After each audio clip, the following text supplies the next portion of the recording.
Tonight on Piers Uncensored, one of the most infamous men in the world, Andrew Tate's misogynistic tirades have been viewed billions of times online. He's now been effectively banned, though, from the internet. He doesn't think that's fair. Tonight, I'm going to try and work out if it is.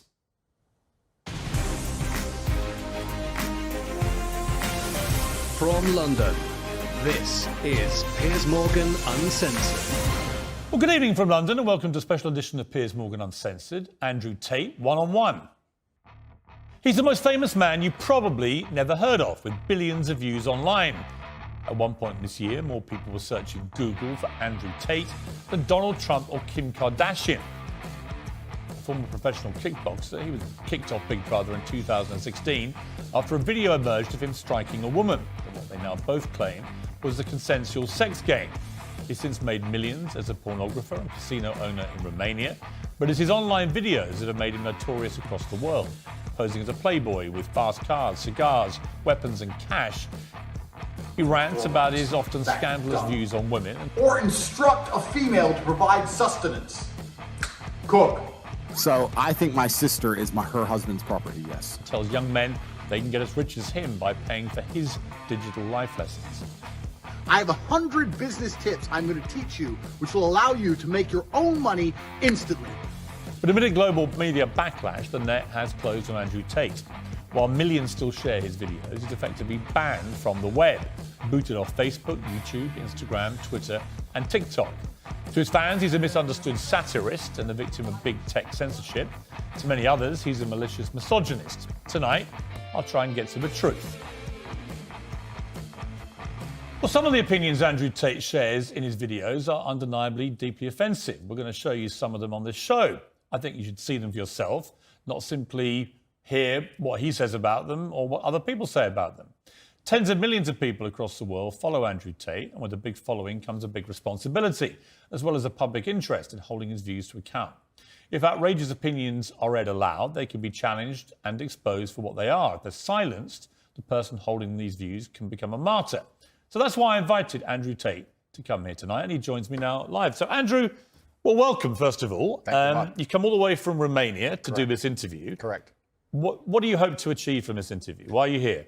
It'd be interesting to have a conversation with you. You've certainly been the subject of your own divided opinions in the world. There's a lot of people who would say some of the things you say are perhaps dangerous or toxic. So I thought you'd be a good person to speak to about this subject. I didn't know much about you before this year, and then I suddenly became very aware of you, as the world did, because, as I said earlier, you were the number one subject searched on Google ahead of Donald Trump. Yeah. I didn't think it was even possible. Yeah. Why did you get suddenly so popular / infamous, do you think? I exploded. I certainly didn't do that with magic. I've been on the internet for a very long time. I think in the world we live in now, as the other side, the people who disagree with me, as they get more and more tyrannical in their censorships and their hate mobs, etc., as standard masculine practices are deemed toxic, I didn't put a magic spell on everybody. I managed to accumulate a large amount of affinity with the male populace across the Western world because I'm simply saying things that many men believe, think, and feel. The problem I would say is I want to play you just a clip off the top. This is from Joe Rogan, who's somebody I absolutely love. Sure. And I think it explains to me what I presume my issue with you is going to be, right? Correct. And you have absolutely got the right to try and persuade me otherwise. Sure. But Joe Rogan said this about you. My 12-year-old and my 14-year-old asked me about Andrew Tate. And my what'd you 14-year-old say? asked me, I said, he's a legit world champion kickboxer. I go, I like him a lot. Why do you like him? And I was asking him. And they said he says a lot of funny stuff on Twitter and TikTok. He f***ed up with the misogynist stuff. Yes. Because if he didn't do that, if he just did the pro-male stuff. So I thought that was interesting because when I've gone over everything that's been at the centre of the debate about Andrew Tate, I come down with Joe Rogan in the sense that there's a lot of stuff you say I agree with. You know, I've got 3 sons in their 20s. It's not easy, actually, being a young male in the modern world. And I think a lot of the things that you say about that can resonate with them. Yeah. The problem comes with the, 10, 20% or whatever of your output, which on the face of it appears to be blatant misogyny. And when you couple that with your massive influence and huge reach, that is why the social media companies have decided to effectively cancel you. I don't believe in cancellation. I don't believe in censorship particularly. That's why I've invited you to come on the show. But I do think a lot of the things you've said are blatant misogyny. Do you accept that? So you made a very interesting point there. You just said on the face of it appear to be blatantly misogynistic.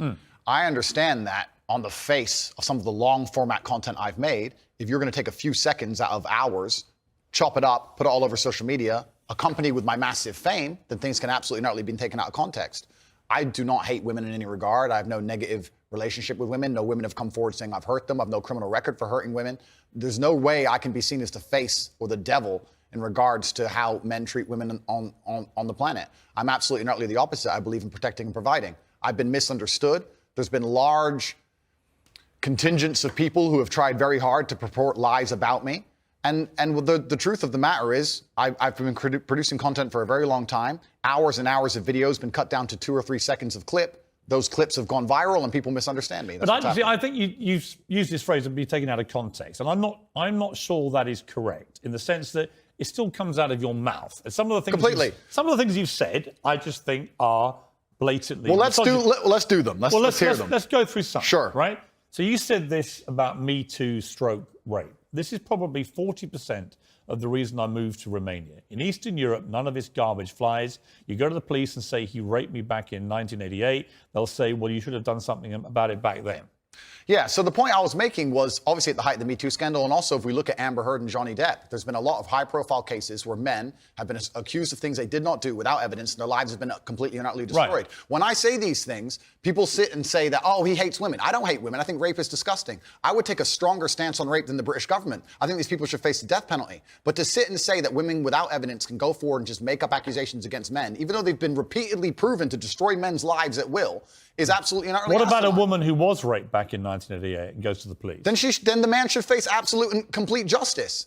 But do you understand that when that clip appears on TikTok, as a clip, and all right... As a clip, completely. Okay, but it's still something that came out of your mouth. Do you accept that when that appears on TikTok, a lot of young, maybe not as smart as you, young men, right? Impressionable, teenagers, will read that and go, what's he saying here? Is he saying that rape doesn't exist? No, I completely. I'm not going to sit here as a professional and say that I can't be taken out of context. What I will say is that one small sentence you've taken was from a 1-hour video where I explained that, of course, rape is disgusting. Of course, everybody should be punished for their crimes regardless of when they happen. But people are not perfect, male and female. And if you give women the opportunity to destroy men's lives without evidence, there's going to be a contingent of women who will do that. I'm trying to make a balanced and nuanced argument in a world where people have no attention span. They're going to take a few seconds, put it online, decide someone's good or bad, not be interested in the longer format video. And here I am. No, I'm certainly a person who takes personal responsibility. That's who I am as a person. But we live in a world now with TikTok videos 5 or 6 seconds long. There's no content. Do you think women are the property of men? No. The point I was making... Why have you said they are? Because I made a religious point. I said that when a man marries a woman, the woman's father walks her down the aisle, and hands her away to the man. Traditionally, this is what it says in the Bible. I'm a religious person. I believe in God. I live in the most religious country in the world. So you do think that the woman becomes the men? I think she takes his last name. I mean, let's watch the clip that you said about this so that we can get it in context. So I think my sister is her husband's property, yes. When a bride is walking down the aisle to marry the groom, the father walks next to her and gives her away. True or false? Absolutely. But I've been married twice, as it turns out, and on both occasions, I didn't believe that the woman was being handed to me as chattel, as property. Perhaps the way the reason I'm asked that question repeatedly, and I'm asked in a loaded way. So would you rephrase what you said there? Now, that's an interesting point about phrasing. The way I would say things before I was famous, I have to take personal responsibility and accept that if I make a video that 500 people see and 1% of them misunderstand it, that's not a problem. If I make a video that 5 million people see and 1% of them understand. So specifically on that point, I think my sister is her husband's property. She took his last name. She married him. She wanted to join his family. She has said it herself. Right. So she's still a sovereign individual. She's absolutely not a sovereign individual. Property means that the husband owns your sister. Listen, my friend, if we want to argue about this, you need to go back to the Bible, to the Quran. You need to argue with religious. No, I'm not talking about anything in the Bible or Quran. But that's what it says. No, I'm asking you what you think. I think that if a woman marries a man and she decides to take his last name, that they have different roles and responsibilities within that marriage, and I believe that. That's not the question. I believe the father. I am. The father hands her. Don't behave like a politician. The father hands her to the man. Right, but don't be a politician, because I think you're a straight talker, Sure. right? You keep telling me you're a straight talker. I think my sister is her husband's property. Do you regret saying it like that? I understand that with my newfound fame, perhaps it could be phrased differently. However, I still believe that a woman is given to the man in marriage. That's what I believe. Yeah, but not as property. No, the property is the word that other people use when they ask me the question. But as an equal partner in a loving union. That's what marriage actually means. It doesn't mean that when you get married, the woman is given to you as a bit of chattel. Agreed. So why say it?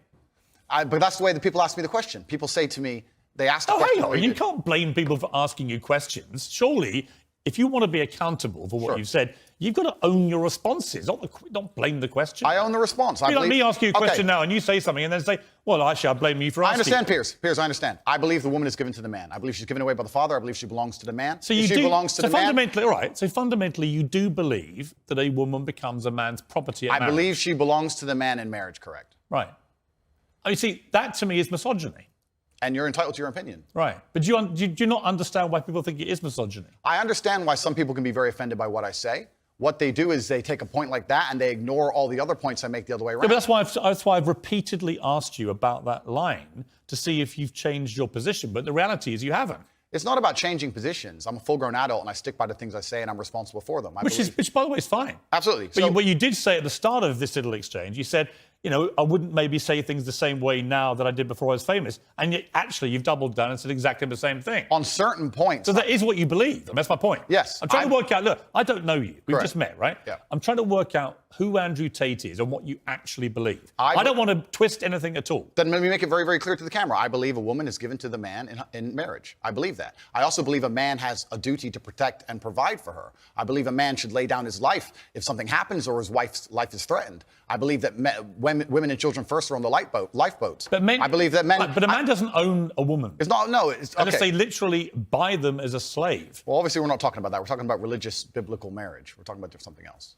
Yeah, but I'm a Christian. I don't believe that I own my wife. Do you believe your wife was given away to you when she took your last name? I believe that there is a process where a father traditionally walks his daughter down the aisle and hands his daughter to this man, and they stand there and become a union of two loving people in a partnership. No, because there's no ownership involved. I didn't say ownership. He's not selling her. The father of the bride isn't selling his daughter. No, absolutely. Well, that's what property means. She becomes a member like of your house, family. Is it? I think we're arguing over semantics. We're not, though, because fundamentally, I don't believe a man owns a woman.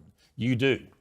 Well, I don't think a man owns any sovereign individual. I don't think we live in the world of slavery. I don't own any men or any woman. Right. Nobody owns When anybody. you use phrases like property, that's what you imply. I understand. And so my point again is, you're a smart guy, right? Correct, There's no denying that. You're smart, you're a good talker. I've seen a lot of the stuff. But what I don't think you quite fully understand. No, I understand very well, When Piers. young, impressionable people I understand who that are very not well. as smart see things like, I think my sister is her husband's property, yes, and you've just reaffirmed that belief. They think that they have the right to own women. I understand that very well, Piers. That's why people think you're a misogynist. Completely. I understand all of this very well, which is why when you're saying I was backtracking, I'm not. Do you have any regret, though, over the way you phrase this stuff? Well, this is the point I was trying to make. The point I'm trying to make is when I was not nearly as famous and I was making long format content, I was not sitting there anticipating I'd become the most Googled man on the planet and that a few seconds could be taken out of context. That was not my anticipation. No, but it's I still didn't what plan. you believed. It's what you believe now. So what's the difference? It's not about, you're asking me, you're saying that young people who are If impressionable. you said to me, look, Piers, honestly, I've had time to think about this and I wish I hadn't said it, I don't believe that. That's one thing. Actually, you've said the opposite. You said, actually, that's what I think, yeah. I think that when a... So it doesn't really matter whether you recorded it when you're famous or not famous. It's what you actually believe, right? I believe that a man has a duty to protect and provide for a woman.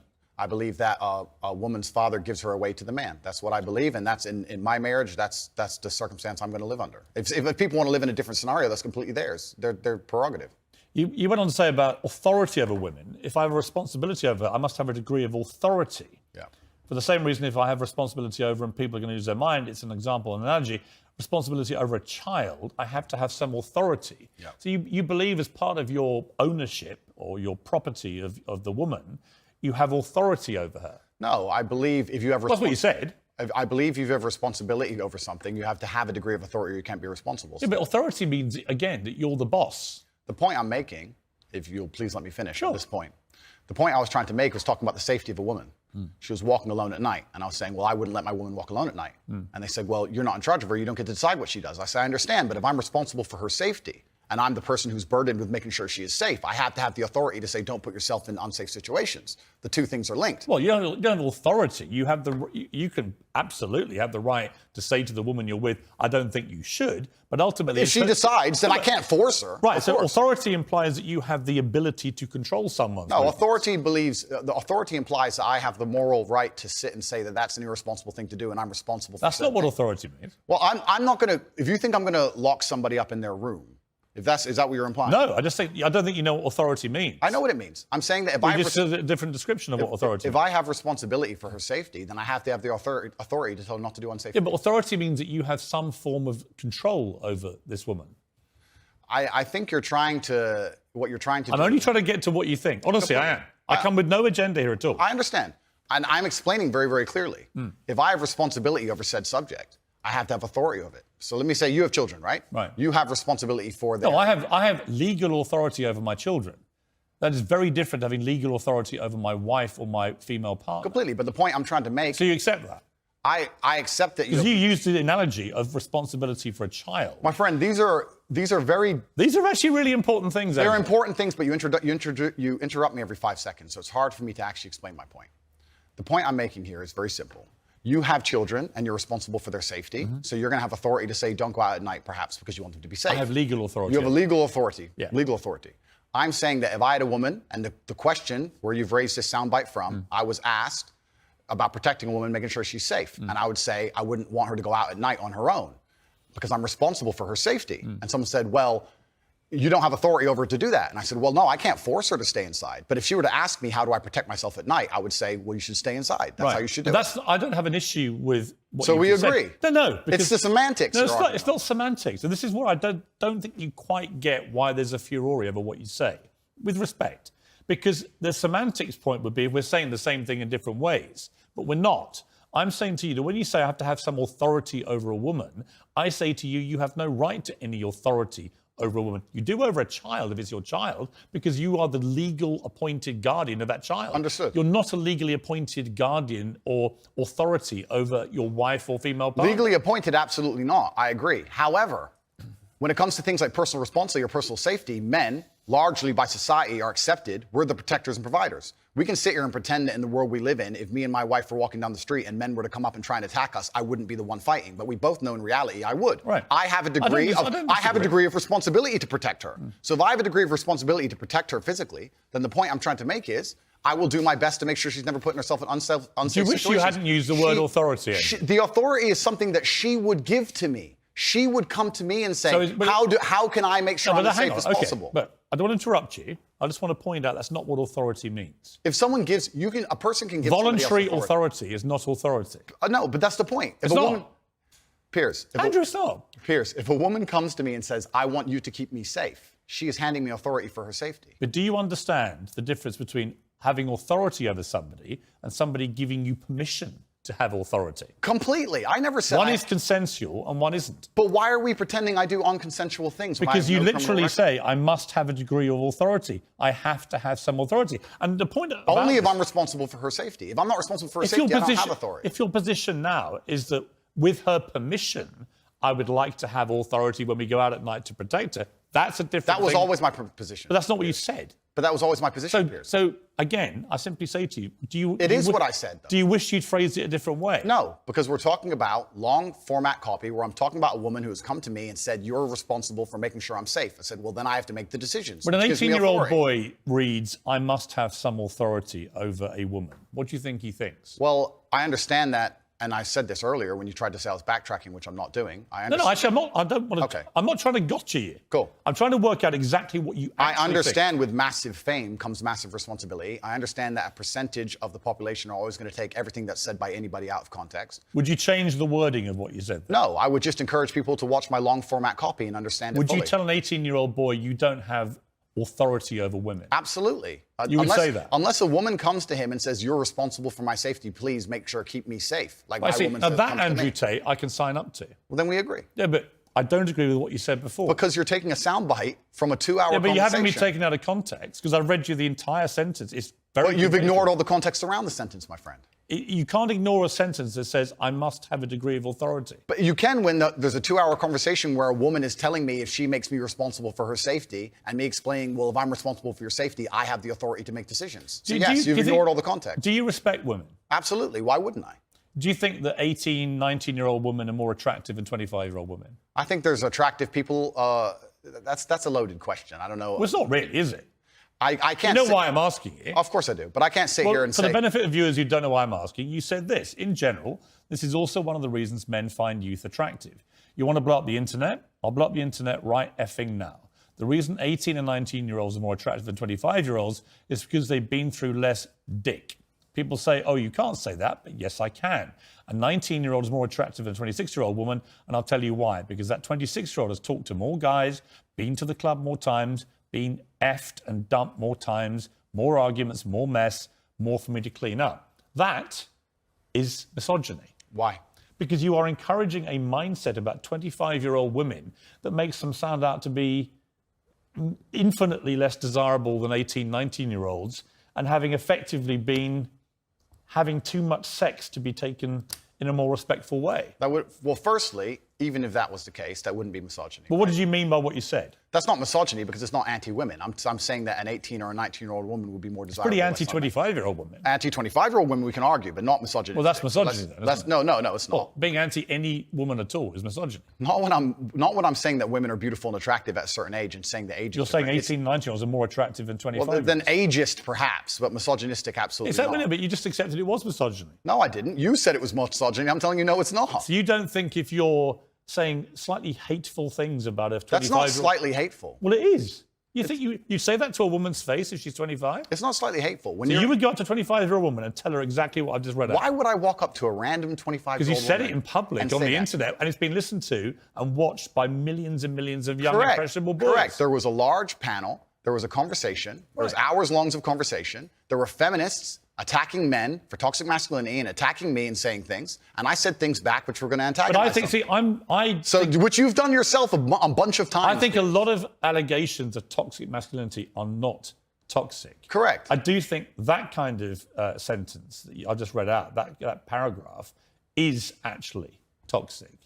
If you genuinely mean that, and you say you wouldn't say it to a woman's face, but you said it in public about women of that age, I do think that's misogynist. And I think you probably do too. I don't think it's misogynistic. I understand why it can be insulting to You wouldn't say it to a woman's face?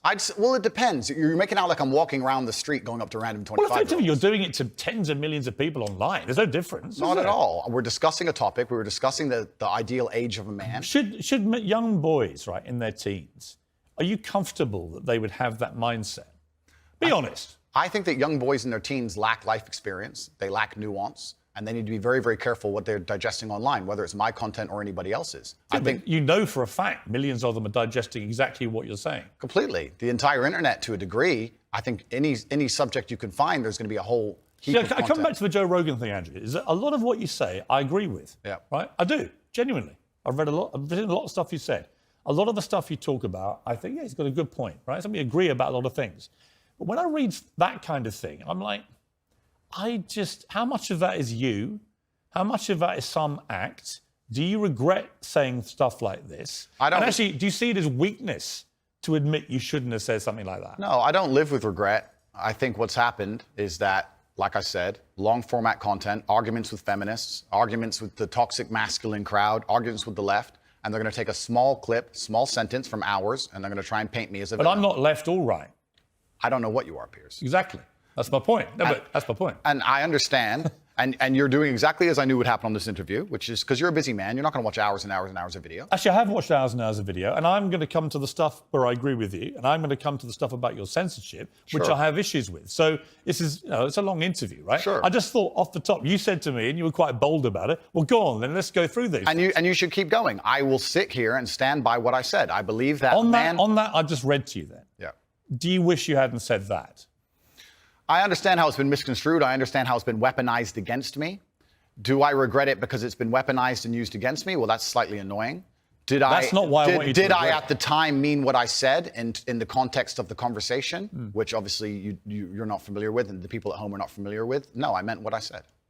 The 25-year-old women, they've just talked to more guys, been to the club more times, been effed and dumped more times, more arguments, more mess, more for me to clean up. Well, there's a whole bunch of context and conversation around that's been missed, and I don't think I'm missing much context. Well, I encourage people who are interested to go watch it.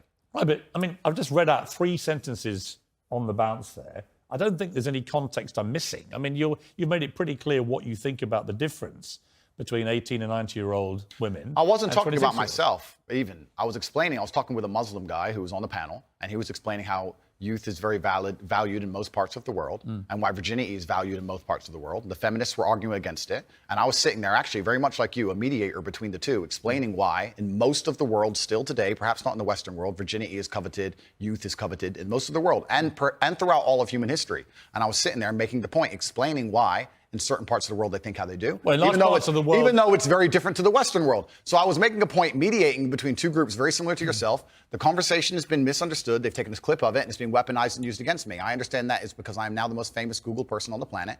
It's inconvenient, sure, but I'm definitely not a danger to women in any regard. I date women 25, 26, 27 years old all the time. None of them are offended by the things I don't think you're a danger to women. I think the danger, if it concerns you, the danger is the influence you have on young men to have this kind of mindset about women. And that's really where I'm trying to get to what you really believe and how much you've just shot off because you think it's like entertaining and you haven't really given it much thought. And whether now you're a bit older and you've had all the fallout, whether part of you is thinking, actually, if I had, as Joe Rogan says, if you hadn't said stuff like this, you'd probably still be on all these platforms. You'd be massively more popular, massively more famous, massively richer. So I'm really just trying to get to, on the blatantly misogynist stuff, do you just wish you hadn't said it? With great power comes great responsibility. It was certainly said before the great power came. It's inconvenient to a degree. However, like I said at the time, with the context of the conversation, I know that I'm not saying things which I believe to be detrimental to the world. However, they've been misconstrued and they've been misunderstood. If a 25-year-old woman was watching this, would you say, I'm sorry for saying that? Well, I wouldn't want anyone to be offended by anything I say. But I say things that offend. And this is the thing that's interesting, Piers. Please let me finish. Yeah, but you're behaving like a politician. But hang on. You could say I'm interrupting. You do. But you're answering a different question to the one I asked you. So as an interviewer, you're behaving... Okay, you accept that. Let's accept we both got on. Okay. So again, my point is simply, if a 26-year-old woman is watching this and has heard those comments, would you just say to her, look, I'm sorry, I shouldn't have said that? No, I won't. I will say that I am sorry that offends you. However, there's a large contingent of the world. That doesn't mean you're sorry. No, I'm not sorry. That's the point I'm making. I'm sorry if that offends you. However, there's a large contingent of the world that believe that, and I was mediating for a conversation. Parts of the world that believe that about 26-year-old women are parts of the world where women are not allowed out on their own. That's a conversation. They have to wear full burqas. Well, that's a conversation. They're not allowed to drive cars. That's nothing to do with me. But is that the kind of world for women that you? I was mediating a conversation. No, I'm asking you what you think. I don't live in a country where that happens. So you're using that as the excuse for why you're not sorry for saying it. It's not an excuse. Is that there are parts of the world where this is fine? My friend. So my question to you is, well, do you think it's fine? I don't think it's fine. I live in a world where... You don't think it's fine? This isn't that hard, Andrew. You can simply say, Piers, you know what?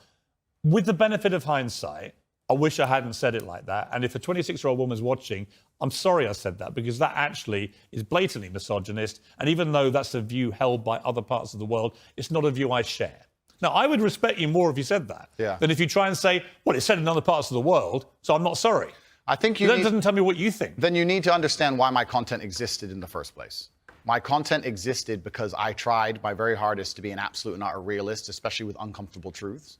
I was pointing out that very uncomfortable... Is that a truth? It's an uncomfortable truth in many parts of the world. It's not a truth that I'm happy about. It's not a truth I created. Hang on. You're doing it again. What do you mean that's a truth in other parts of the world? That's what you said. You're not talking about another part of the world. You're talking about what you believe is the difference between 18 and 90-year-olds and 26-year-olds. I was talking about... It's your belief. I was talking about what the people on the panel believe the difference is. So what do you think the difference is? I think the difference is age. What's the difference then? Well, then a 26-year-old's older than a 19-year-old. And so you stand by what you said about talking to the guys, being to the club more times, being effed and dumped more times. Well, you believe that or not? No, there's plenty of 26-year-old women who have been with one man or virgins, of course. So you don't believe that? I don't think that the age is the only thing that's going to decipher how many men or women... Right, so if you don't actually believe what you said, just say sorry. It's not about not believing what I'm saying. It's about you understanding that there's large conversations going on. I'm just reading back stuff you've said. I know and I'm asking you, do you believe it? I believe that it's more likely a 26-year-old's had more partners than a 19-year-old. Right. You don't know that. I don't know that. You're right. In fact, there could be absolutely no evidence for that whatsoever. Completely agree. So why say it?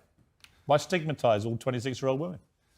It's not about, we're repeating ourselves here. Well, not really. I'm just trying to get to what you actually believe. I believe that men find youth attractive in general. I believe that in the context of the conversation, 25-year-old women aren't old. I agree with you. They're not, especially I'm old. I'm a lot older than that.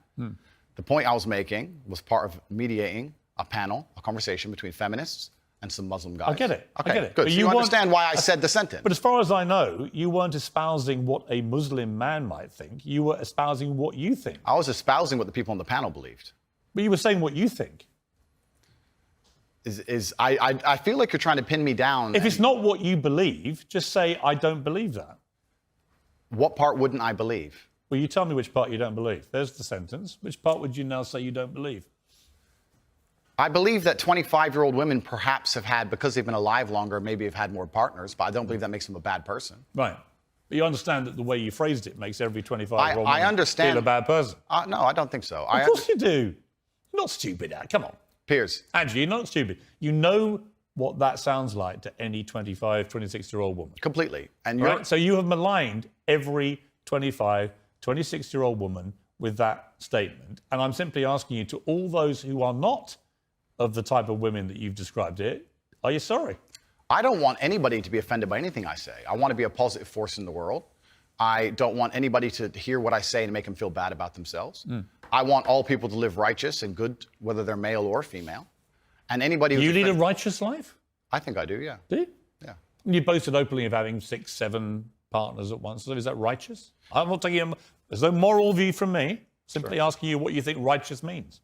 I think righteous is living true to your heart and knowing that you're doing good by people, not snaking anybody, not lying to anybody. I know I live a very righteous life. Have you ever been in love? Yeah.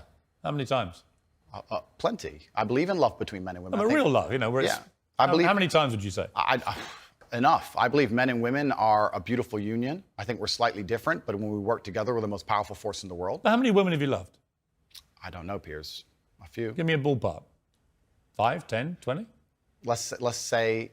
You don't forget how many people you've been in love with. Let's say 10. I mean, I've been in love, and I certainly believe that men and women, when they work together, it's the most beautiful force on the planet. I believe in family. I believe in children. I believe in... If you believe in family and children and love, why are you single?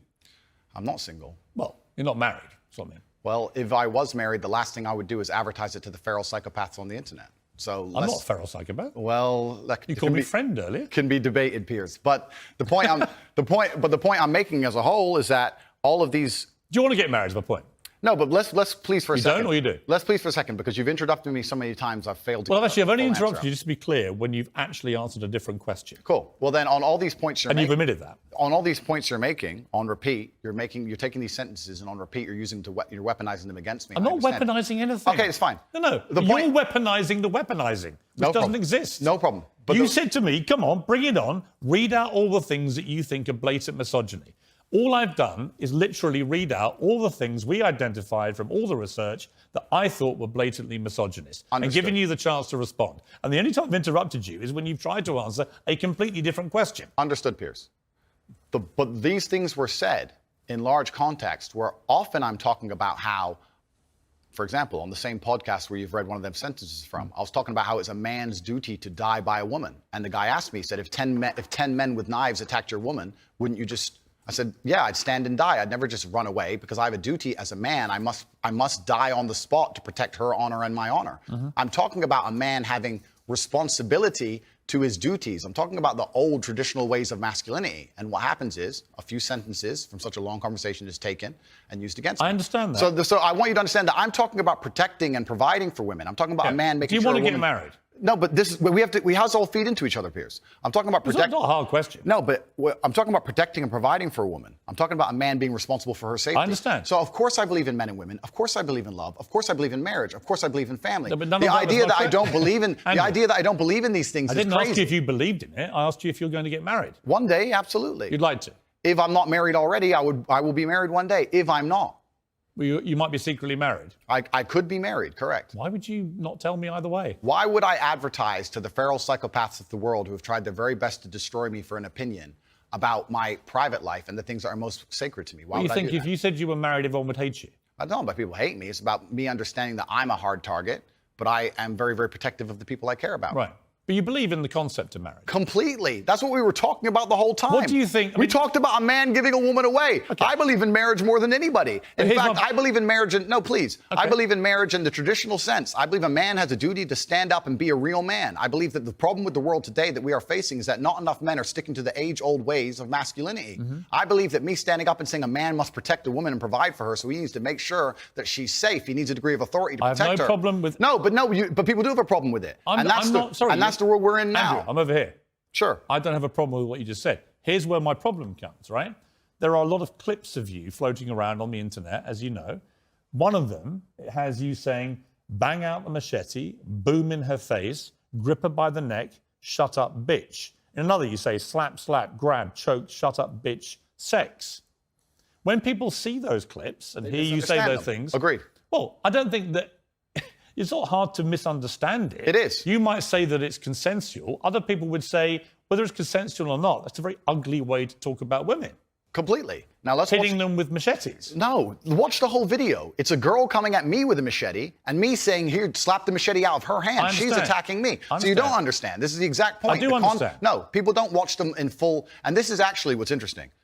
And please don't interrupt me on this point. Social media has changed in modern times. YouTube 5 years ago was 5, 6, 7, 8 minute long videos. Now we have TikTok, 10 seconds, 15 seconds, 20 seconds, YouTube shorts, Instagram stories. Now anything you produce that's long form is cut down to very, very short form. They're interested in clicks, they're interested in engagement. Of course. They find But the you most benefited from all they that. find the most controversial clips they can And Andrew, on purpose. You benefited from all that. Everybody benefits from social media views, as do you.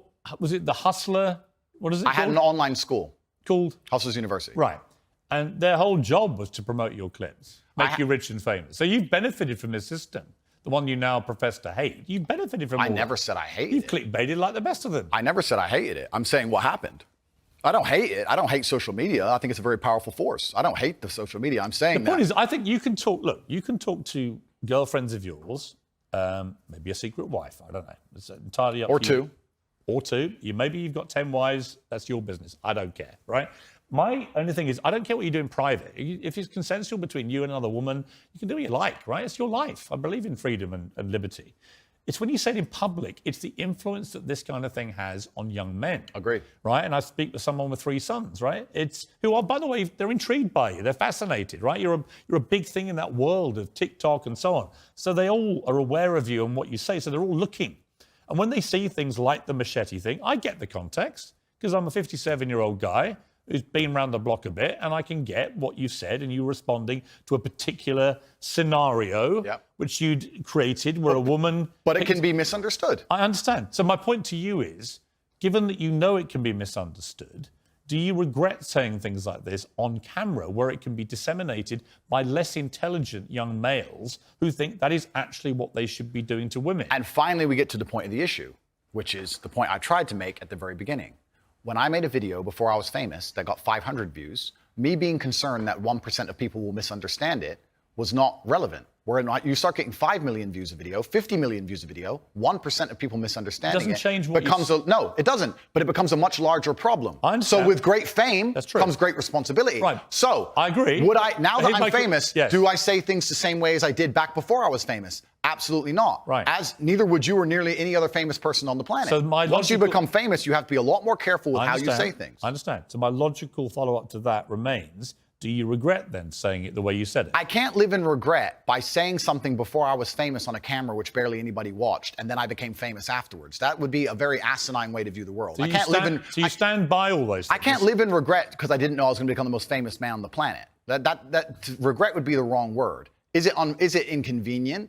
Sure. But I can't sit here and say, I wish I knew 6 years ago I'd be the most famous man on the planet and monitored all of my speech forever. That's asinine. You see, but one of the problems that people have with you is that they think you have a malevolent influence on young people. This was the excuse that was put out by the big tech companies. Excuse being the key word. Well, it may be, actually. You know, I intrinsically, I have a problem with censorship. I don't think Donald Trump should be banned from Twitter, for example, because the Ayatollah of Iran remains on Twitter and other social media platforms. And whatever I think of you, you're not the Ayatollah of Iran. right? So to me, there's got to be perspective here. And I don't understand the inconsistency by what companies like Twitter, how they treat the leader of Iran and someone like you. It seems to me they're much more draconian on people like you than they are with people who perhaps should not be allowed platforms. But generally, I don't really agree with no platforming people. But I think what's interesting talking to you is it seems to me like you have gone on a bit of a journey of self-awareness about the impact of some of the stuff you said in the past, and you have said you wouldn't say it again in the same way. Now, you may not want to express regret for that, but it shows me that at the very least, you have evolved to somebody who recognises that these can be quite damaging in the way that you said them. Completely. As a professional and as an adult, it would be stupid for me to sit here and say that now that I'm the most famous man on the planet, my words do not have more impact than they did before. With impact, with power comes responsibility, and things need to be worded in a very careful way. Now, when I do a long format interview, I have to sit there and consciously understand that any 10 seconds of that can be cut and used against me. So I have to be a lot more careful with how I say my words and how I construct my sentences. Of course, we agree with all of that. That's exactly what's happened to me. I agree with all of that. I don't want to be seen as a negative influence in the world. I know that there's a whole bunch of men. I get thousands of emails a week from men whose lives I've saved.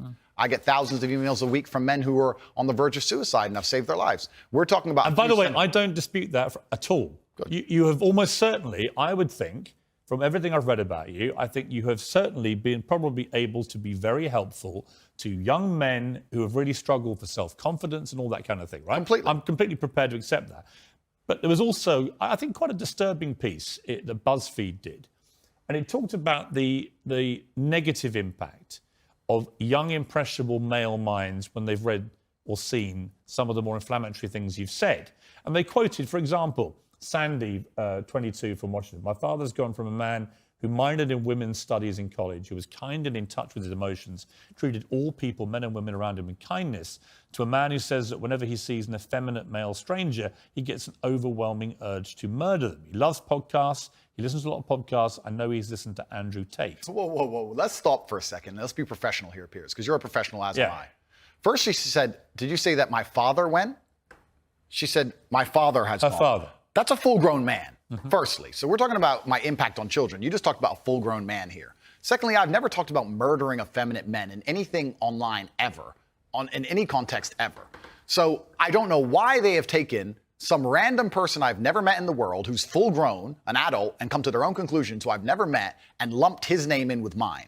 That is absolutely unfair on every level. I didn't read this BuzzFeed. I didn't read this BuzzFeed article, but after hearing the first point, I know it's trash. That is complete garbage. What to is sit your, and say what that is I'm your the view? reason this man believes what he believes. I've seen a quote from you, and you can tell me what you feel here about this. Sure. You talk about people don't want to see men dressed up in dresses. Transgender. That's not exactly what I said. What did you say? I said the reason I am so popular and I'm so famous is that there's a large contingent of men who don't want to wear makeup, who still want to make money, go to the gym, be strong, drive a fast car, be traditionally masculine, and don't want to be shamed for that, and they don't want to be called toxic for that. That is the reason I'm so massively famous. That is what I said. What do you think of transgender people? That's nothing to do with me. I'm not transgender, and I don't understand the issue like they do. They Are you transphobic? Do you consider yourself that?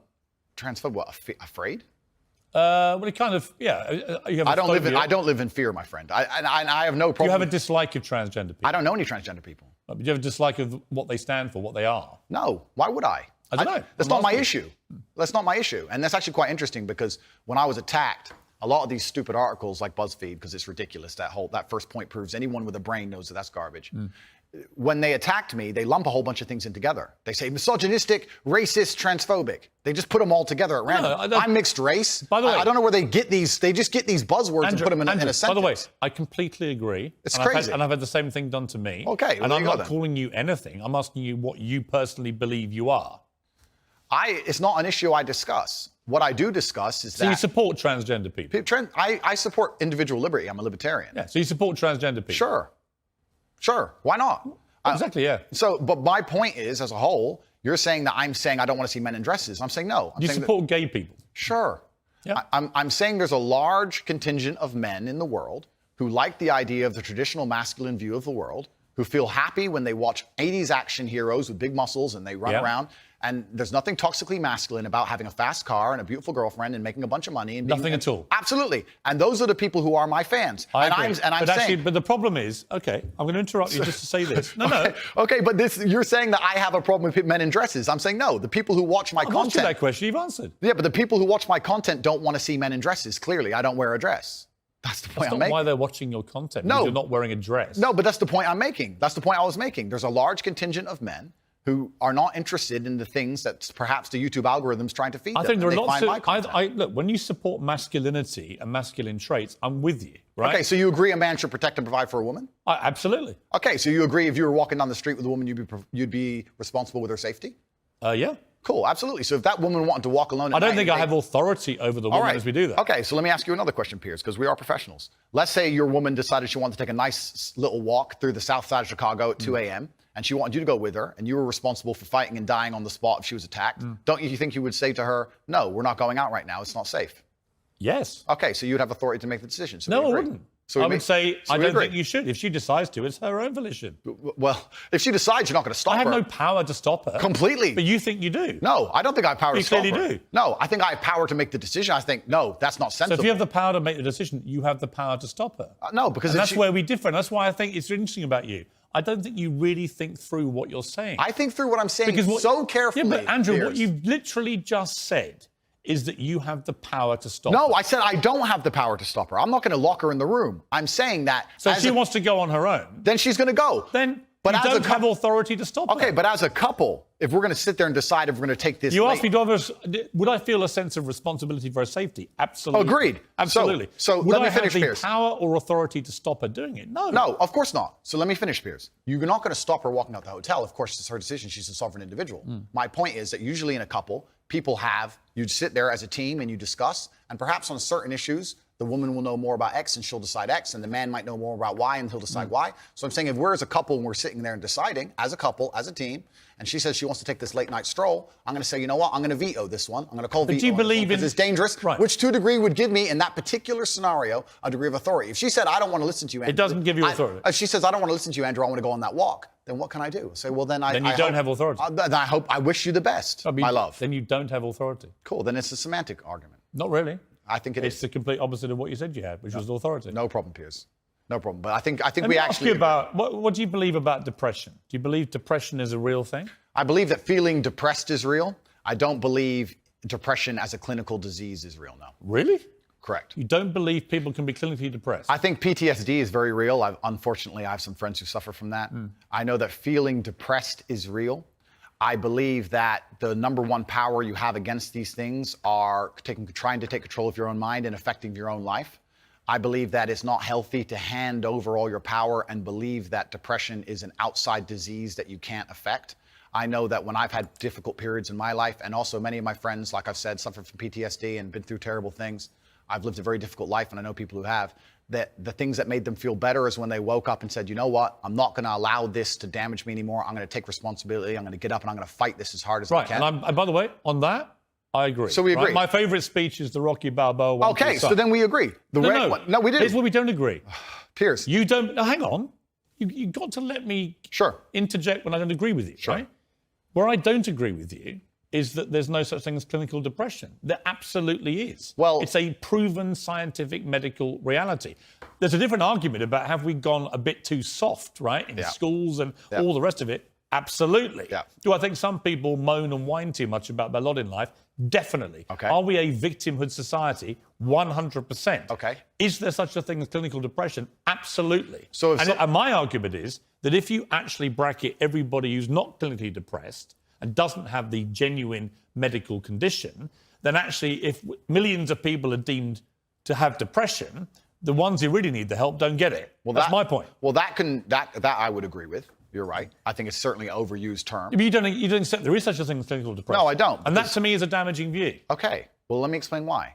If someone comes to me and says I'm clinically depressed or I feel very, very sad, I would say the first thing you need to do is stop accepting the identity of a clinically depressed person. Stop accepting you have no control over this. And what you need to do is stop identifying that way, and let's work together to try and fight against it. There isn't an eminent doctor in the world who would tell you there is no such thing as clinical depression. Who would not tell you that some people is simply beyond their control. I think Johan Hari wrote a book saying exactly that, my friend.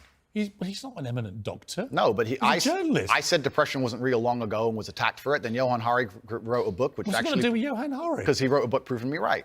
Most people... Johan Hari's a journalist. Sure. And my point is that a lot of people who are clinically depressed are suffering with something in their life, and if you fix the problem in their life, perhaps they won't feel depressed anymore. That's not a disease. Yeah, but Andrew... That's situational. Andrew, you're simply wrong. If that's what you believe, Piers, it's what I believe. I don't believe in things that take power away. There is not an eminent doctor in the world Piers, that would agree with you. Piers, do you think you know more than doctors? I can't become clinically depressed. Why do you know? Because I don't believe in it.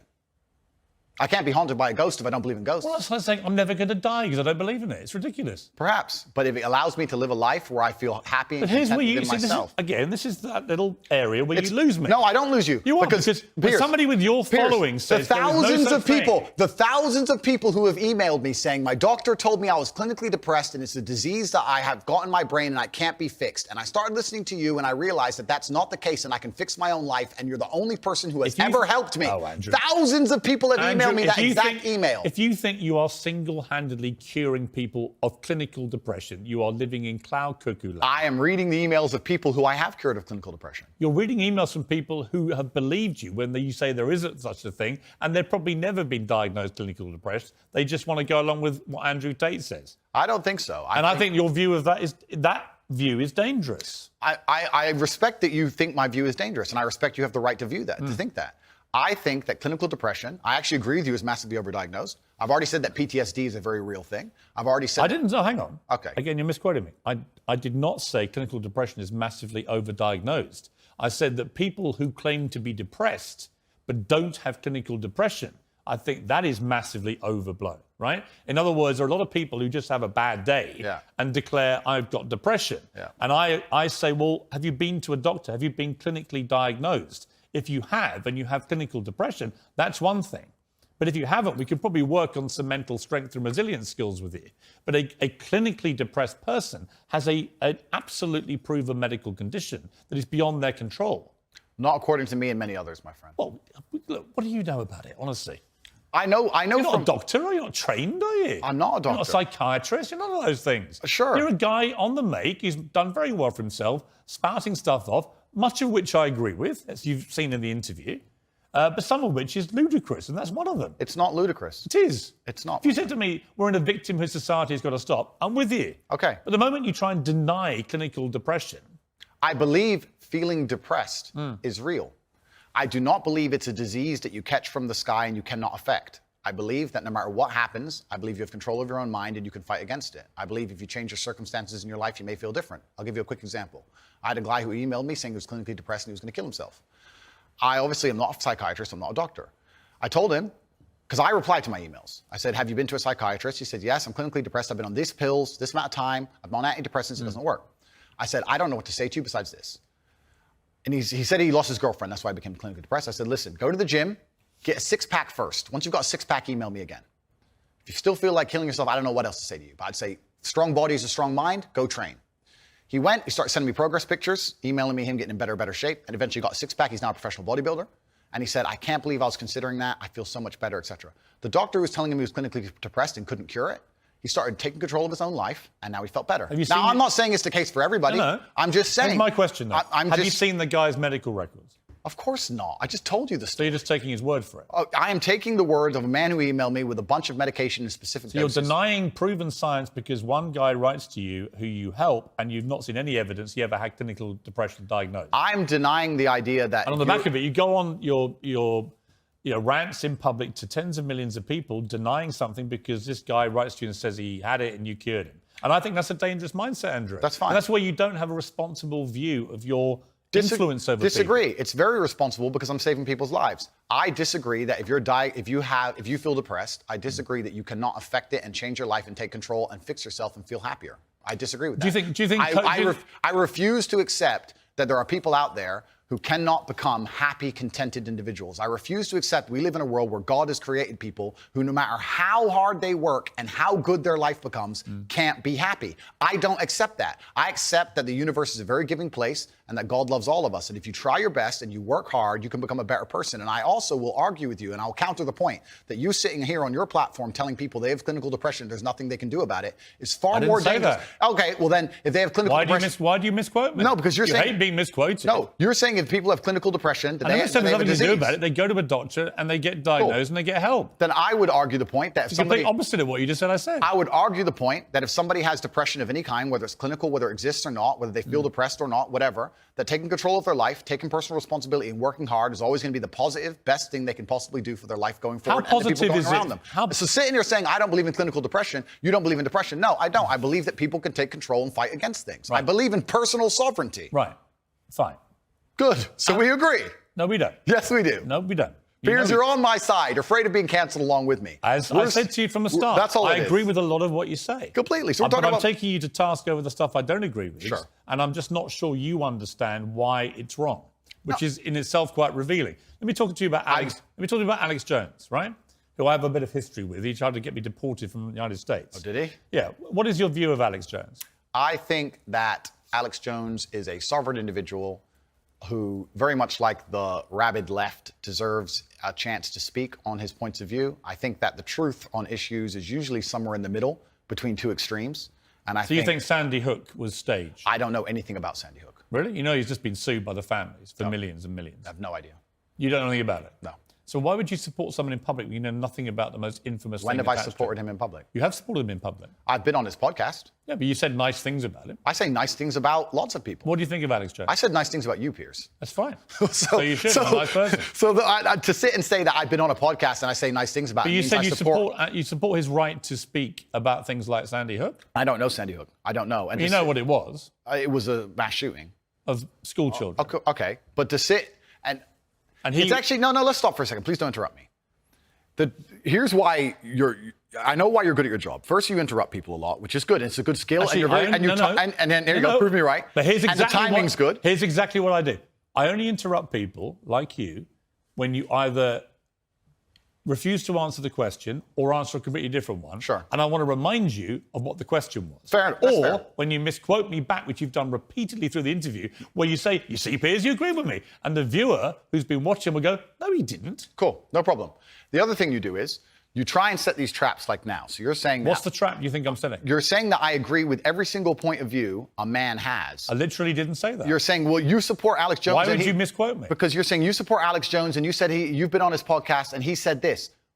I don't know What do you think of Alex Jones? I don't know everything he said. What do you Piers. think of him? I think on his podcast he was cordial. I think he was professional on his podcast. I've also done podcasts with rabid leftists and people who openly hate me. Is it wrong? I do a podcast circuit. Okay. So and I don't know everything he's ever said. When somebody like and I don't know what you're trying to get me here because I did a podcast. If you let me get a word in edgeways, I'll tell you. It's a lame trick. If you let me get a word in, I will tell you. Let's go. Alex Jones said that Sandy Hook didn't happen. It was staged by actors. Okay. This compounded the appalling grief of the families of those poor 20 children who were gunned to pieces by a lunatic with an AR-15 semi-automatic rifle. They were already grief-stricken beyond belief, and this guy poured petrol onto that grief quite deliberately to make a huge amount of money from his InfoWars fake news bullshit. And as a result, a lot of the families have now sued him, and they've won, and he's going to have to pay back tens, maybe hundreds of millions of dollars in damages to these families. And quite right, it won't do anything about the pain he caused them. Some of them actually had people turn up outside their houses with guns because Alex Jones had told them that these parents were making it all up. They were all staged actors. It was all run by the government. So I simply say to you, now I've told you that, what is your view of Alex Jones? I don't see why any of that has to do with me. It's very interesting. I've done the guy's podcast. I know him well. He was professional and courteous to me. When I meet somebody and they show me respect, I show them back. Respect. That's what I do, as I did with you. You respect him? If somebody shows me respect, I show them respect back. So if Adolf Hitler showed you respect, you'd respect him back? That's a stupid question, Piers. It's not. It's a logical extension of your argument. No, if in 1931 I was walking through Germany and a man come up to me and said, sorry for bumping into you, I'd say, sorry, no problem, mate. I'd show respect back. What if- I don't know, what are you trying to say? That I sanction the Holocaust? You literally just said if somebody respects you, you respect them back I say if somebody automatically. shows me respect, I show respect back. That's a good way to go through life. Whoever it is. If somebody shows me respect and is courteous to me, I'm courteous back. How Yes. can you respect somebody who caused such misery and pain to Sandy I have Hook no idea the specifics of the thing you're discussing. I don't understand any of it. Well, when you I don't go- know anything about it. when you You've go- told me your version of events. When did you go on the podcast? I was on the podcast about four times in the last 4 years. I did one So relatively recently. So four times you went on Alex Jones's podcast. Correct. Promoting him, helping him make money. I don't think it was promoting and helping him because, Well, it's his podcast. well, yeah, but I've been on the podcasts of people who absolutely hate me. I've been on liberal left-wing podcasts. I've been on feminist That's podcasts. fine. And no, you just sat here saying I would like you to agree, perhaps we can agree on this point, that I'm not a feminist. I go on feminist podcasts. I do a podcast circuit. I do You're not a feminist? No, I don't know. What do you think a feminist is? Well, let's not change subject here, Piers. Stay on the Well, hang subject. on, you mentioned feminism. Completely, but you're What trying you said- you're you trying said- to get away from the point, because what you did is you're trying to say because I did a podcast, I sanction all of this person's views, and I'm saying I do 5 podcasts No, a week. I'm I do saying 5 podcasts a week, and I don't sanction 100% the views of any other person on the planet because I'm an individual, and he has an individual views, as Right. do you. So I don't know why you're trying to come at me Would with you- one of his views and pretend that's something to do Because with it's me. a pretty big view. No, but and it's a become lame huge- trick, Piers, and you're better than this. Not So a let's lame move trick. on. Would you, It's if Vladimir lame. It's if lame, Vladimir and let's move on. Putin had a podcast, would you go on it? Sure. You would. Great. Okay, then we know what you're talking about. If Vladimir Putin had a podcast, fine, I'd go on that's it. fine. If Joe Biden had a podcast, I'd go on it. If a feminist has a podcast, I'll go on it. If Piers Morgan has a podcast, I'll go on it. If Alex Jones, I don't see the point you're making. There's no point here. You're digging, but there's nothing to find. Well, I'm not. I'm taking your position that if somebody shows you respect them. I think that I'm saying there are lots of people in the world I do not respect. If Vladimir Putin showed me respect, I would not respect him. that's your opinion. But No, it's my view. What's okay, your that's view? your view. Well, Your view is you would. You're sitting here, Piers, saying that I'm on uncensored show, and in your intro you said that it's important that we don't have echo chambers and we have varying Correct. and that we have varying opinions. Correct. But then you're saying the people you don't like, you wouldn't go on their podcast. No. So you are a hypocrite. No, I I'm will not. go on anybody's podcast I and don't think you discuss understand. any point. I don't think you understand what censorship means, do you? Like a lot of words we've had problems with today. You're just saying you're just What do saying. you think censorship means? No, but the point I'm trying to make here. Hang Piers, on. What do you think censorship means? Don't hide from the fact that you're saying you will only do podcasts with people you like. Why do you think that's censorship?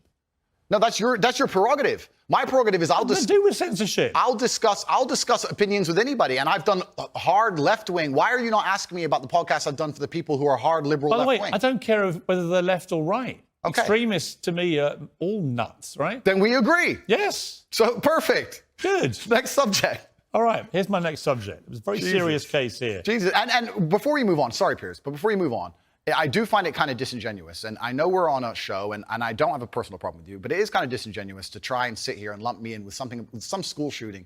That's nothing to do with me. That's nothing to do with me. On any level. Let me respond. On any level. Let me explain. Like you've just said, you've been on this podcast 4 times. In 4 years. Since he said the whole thing was staged. I don't know when he said And I think the fact that a smart guy like you wants me to believe you had no idea that Alex Jones, who's been in the news now for the last 2 years for being sued by these families for the most heinous thing imaginable of pouring petrol onto their grief by claiming that shooting was staged. The fact that you're pretending you didn't know about any of that. It's not about pretending and I you've didn't know. been on his podcast 4 Piers, times, Piers. supporting him and making him money. So damn right I'm going to call you out on it. When I do a podcast, if you think I spend time analyzing the point of view of that person and everything they've ever said You should. for years beforehand, It's not years, it was minutes in most cases. years and years. When did you last go on his... When did you last go on his podcast? You trying to lump me in and attack me for a person whose podcast I do having a view is absolutely childish. Because I've done a bunch of podcasts with people. You would do a podcast. I've done a bunch of podcasts with people who are advocating for things that I do not agree with on every single level. In fact, most of my podcasts are me disagreeing with people. So it's completely crazy that you're trying to lump me in with that. That's cheap. I think That's cheap. You are completely misconstruing the point of what I'm saying. I think deliberately. No, what you're trying is a cheap trick. And I'm just making it clear to It's the not a audience. cheap trick. It's a I'm just cheap curious where your moral line is. It's a cheap trick. Where's your moral line? I disagree with the points of view with the majority of the people I do podcasts with. So it's a very cheap trick you're trying here. So when I don't know people where it's gonna invent vile things to make themselves rich off the back of families of little kids who've been blown to pieces with a machine gun, or a semi-automatic version of a machine gun, I think that is actually a line I wouldn't cross. I wouldn't be happy to go on someone's podcast when they've been responsible for doing that. It's not about political views or differences of opinion over facts. It's about somebody deliberately inventing a pack of lies to compound the grief of families. And I'm curious, you don't think you have any need to go down any kind of moral quandary about people like that before you continue to allow them to use you for their own promotion? He didn't use me. He didn't use me for Why his does he have you on the promotion. podcast? Because we disagreed and discussed points like we're doing with you right now. Did you call him out on that? Are you using me? We didn't discuss that. I'm not using you. I'm giving you a platform most people aren't giving you right now to show the world who you really are. Fantastic. So neither of us are using each other. I'm here on your show. I'm providing you with content. You're giving me a platform. And nobody's using each other. It's mutual. We don't agree on a whole bunch of issues. That's fine. And here we are. I think we've had a robust exchange. Yeah, just like I've done on nearly every other podcast. And if someone were to come and say to me in the future, there's something, heaven forbid, there's a skeleton in your closet, and someone were to come to me and say, you were on Piers Morgan's show, did you know he's X or he's done X? I would say that's absolutely nothing to do with me. Right.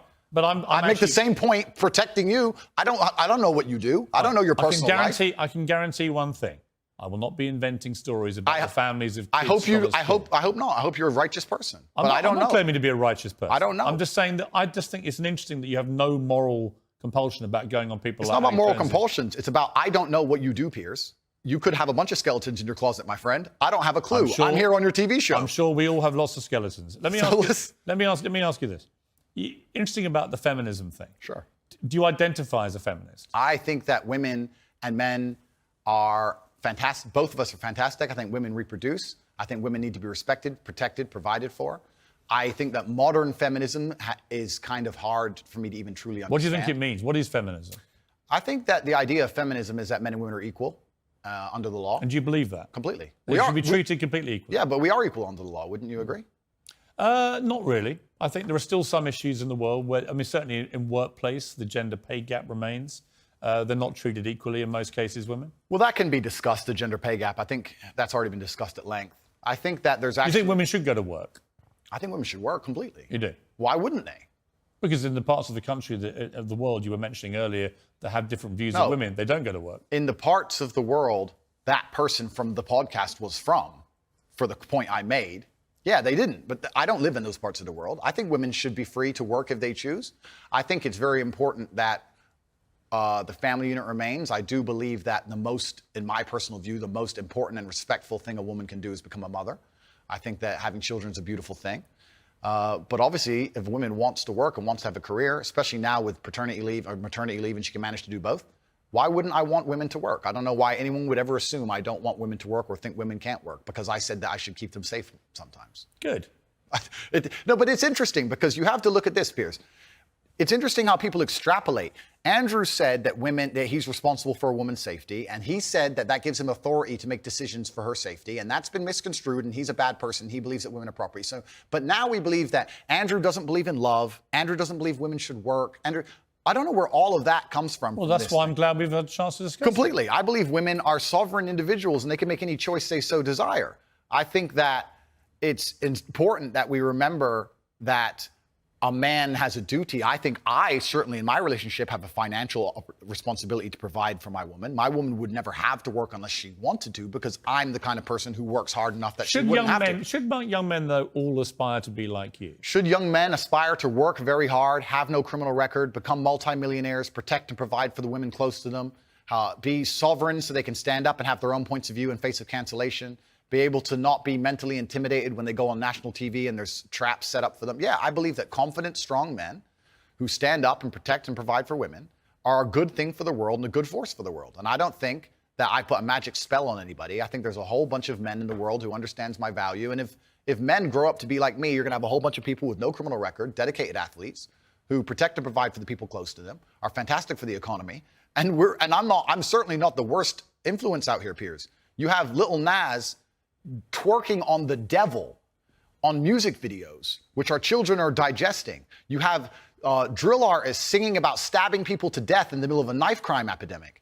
You have rabid psychopaths on whether the right or the left announcing violence on the other side. You have all these insanities in the world. And because I sit here and say I Yeah, perhaps. Now you've laid it out and it offended you. I understand. I didn't say it offended Okay, me. cool. I just read you the things. You read things that you said they could be offensive, and some people are offended. Well, some people definitely were offended. Absolutely. That's fine. And honestly, I think some of the things you said were genuinely offensive and misogynist. Okay, so they offended you. And like I said earlier. So they offended you, No, which hang is on. fine. I said they offended you, you interrupted me, and now you're saying they offended you, which is fine. But the point I'm trying to make is this. I'm not the devil. There are certainly worse people than me. And I don't disagree and they exist. with And I'm saying that my core tenets for the people who don't understand me are self-accountability, so I'm accountable for everything I've ever said. My core tenets are responsibility, so I'm responsible for everything I've said. My core tenets are traditional masculinity to a degree, which involves protecting and providing for women. And I'll make another point here that needs to be said. The number of women who have stood up and stuck up for me is ignored. Thousands of women are making videos saying, I've met Andrew Tate, he's such a nice guy. I wish I had a man like Andrew Tate who felt responsible to protect and provide for me. You know what? I do belong to my husband, that's why I married him and I love him. We ignore the thousands of women who stood up and stood by me and said everything I said is true. And we're taking a very vocal minority who have taken the things I've said and are pretending to be absolutely and utterly devastated by them for some reason. All right. Time out. Sure. You've had a good run there. Sure. An inquest this week found that a 14-year-old girl, Molly Russell, died from an act of self-harm while suffering from depression and the negative effects of online content. The coroner said she was exposed to material that may have influenced her in a negative way, and in addition, what started as depression had become a much more serious depressive illness, and she very sadly took her life. That's absolutely disgusting. Right. Her father. It's terrible. Her father's campaign for better protections against potentially dangerous social media algorithms, right? It says that the particularly graphic content she saw romanticized acts of self-harm, normalized her condition, and focused on a limited and irrational view without any counterbalance of normality. First of all, what is your response to that? Nothing to do with you. That's the first thing. Yeah, it is nothing to do with me. The fact that a 14-year-old girl took her life is truly sad. The world we live in today is the world we live in. The fact that something like that happened is almost mind-blowing to me. That's truly sad. I actually feel sad inside to see something like that. This fact that they just said it's romanticizing the gory element. I don't know what she was watching, some kind of suicide videos thing. I don't know where these things are created. Do you think the tech companies should be much tougher about stuff like this? I don't know what kind of things she watched, obviously. I have to be a professional here. I think that the tech companies need to do their best to protect people, I guess, to a degree, but it's a slippery slope, isn't it? And then they use this slippery slope to silence some people and to Right, and I think it's a really fine line, and it's a complicated line. It is very. I was interested when you did an interview with the Times. Hugo Rifkin, he's a very good journalist. We did a big interview with him, and it was interesting to me his conclusion, because he kind of concluded that although he found a lot of the things he said awful and offensive, and he didn't like them, and he didn't want to be that kind of person that would say those kind of things, nor could he actually work out exactly what you'd done, which deserved mass wipeout by all the tech firms. I thought it was an interesting conclusion. I don't know the answer to that, other than the reason I mentioned the Molly Russell case, not because that has anything to do with you at all, and I reiterate that. Thank you. I simply ask you this. What has come clear to me in the interview is that a lot of things you say you wouldn't say now that you've said before. But I'd say them differently, perhaps. Yeah, right. So to me, that's an acceptance, not just that you want to get back on platforms, because maybe that was one of the reasons you were no platform, but that you've recognized and understood the potential harm to the wrong kind of impressionable mind by some of the things you've said. Would that be fair? I think that's 80% fair. I recognize and understand that with massive fame, you have to be more careful about being misconstrued. Like I said earlier, 1% of people misunderstanding you doesn't matter with a small audience. It matters with a very large audience. With power comes responsibility. I still believe the things I say. I do not want to be a negative force for the world. I also understand that I am a man who's lived a very difficult, nuanced life, and I am capable of making nuanced points that may be misunderstood by teenagers. However, that can be said about anybody and everything. Every opinion online can be misunderstood by children.